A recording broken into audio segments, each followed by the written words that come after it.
see what our secret word is gonna be. Today's secret word is air power.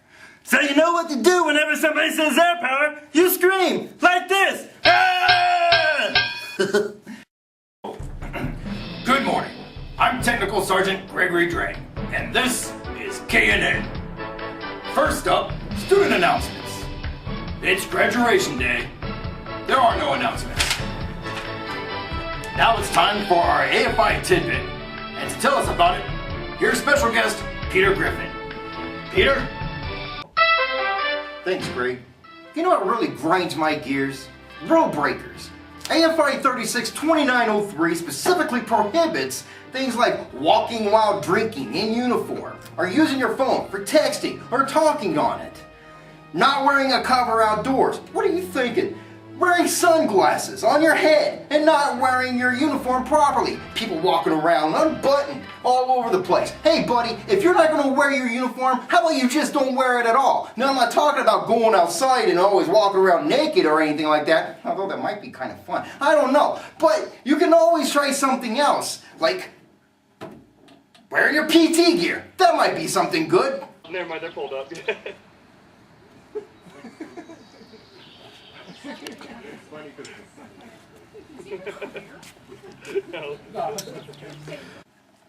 Oh, I need a distraction. Ladies and gentlemen, Mr. Conway Twitty.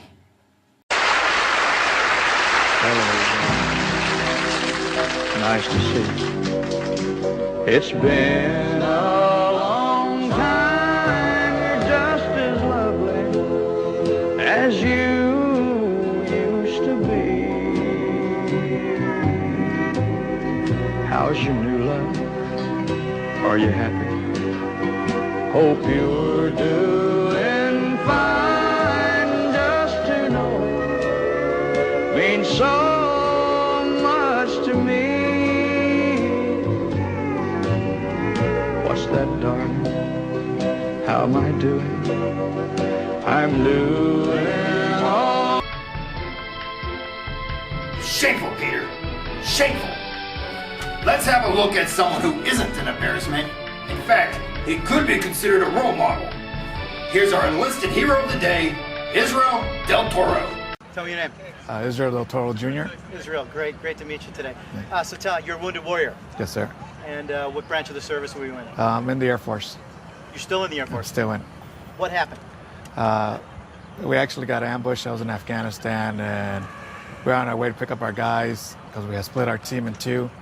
And they ambushed us and an IED exploded underneath my truck. I received 85% of my body has third-degree burns. Lost my fingers on my left hand and lost amputations of my fingers to the first knuckle on my right hand.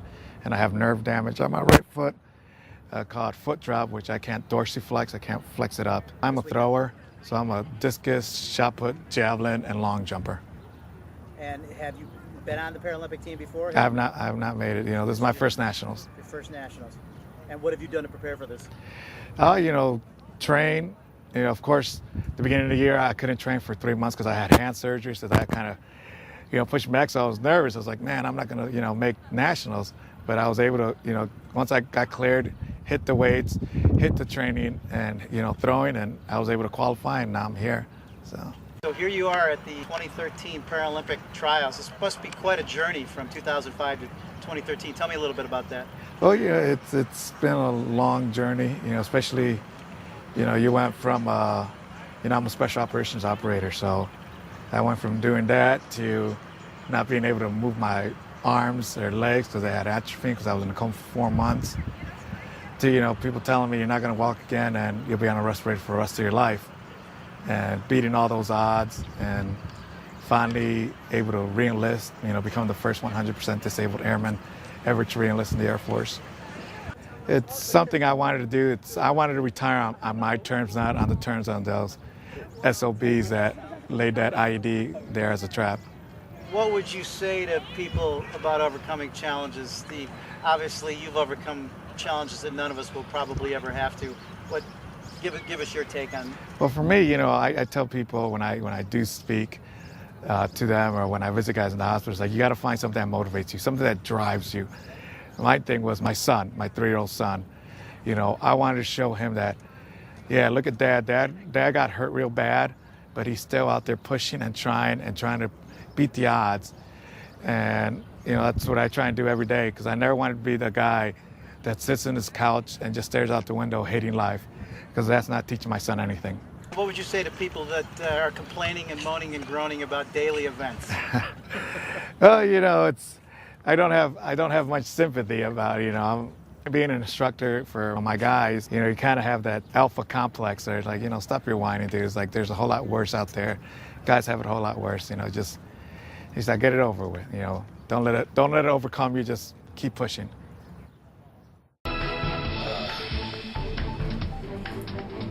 Yeah, that's truly an inspiration. Speaking of inspiration, let's have a chat with the woman who inspired Hercules' flight to greatness. Here's Sergeant Packle in an exclusive interview with Tech Sergeant Tamara Hall, instructor of the legendary Hercules flight.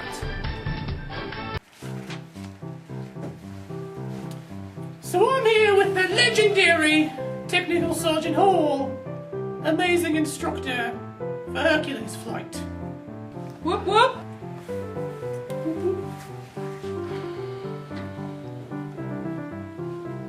So first off, Technical Sergeant Hall, a little silly question we like to ask all of our interviewees on KNN.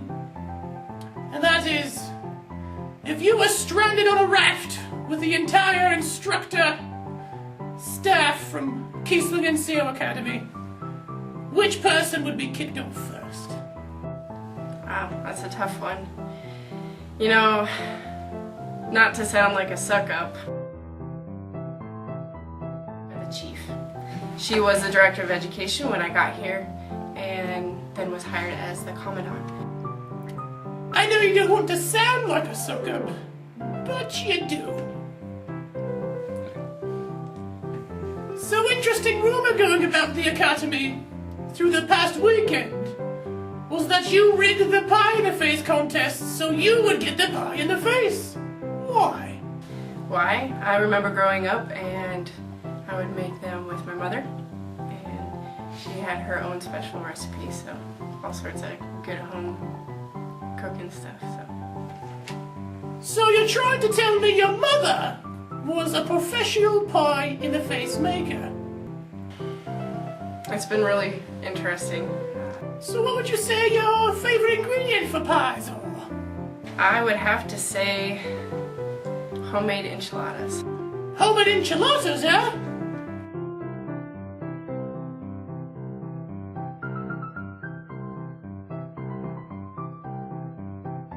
So moving on from your mother and pie making, let's talk a little bit more about school. Specifically the NCO Academy. Which lesson did you feel was total and utter poppycock? That's a hard one. It's a toss-up between cross-cultural awareness and media of engagement. So word on the straw says, is that you're some president of a outlaw motorcycle gang? With ties to some many criminal organizations? What's the backstory on that? Why? That was actually a lot easier because I really like the fact that I get to meet and interact with all sorts of interesting people from different walks of life. Lots of networking, and the fact that I have an impact on how they view different things. So what would you say the normal get-together is like for this motorcycle club?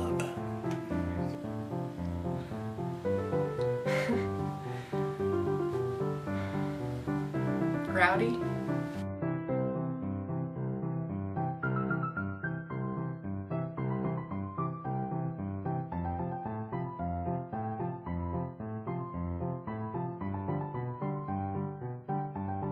Oh, good talk.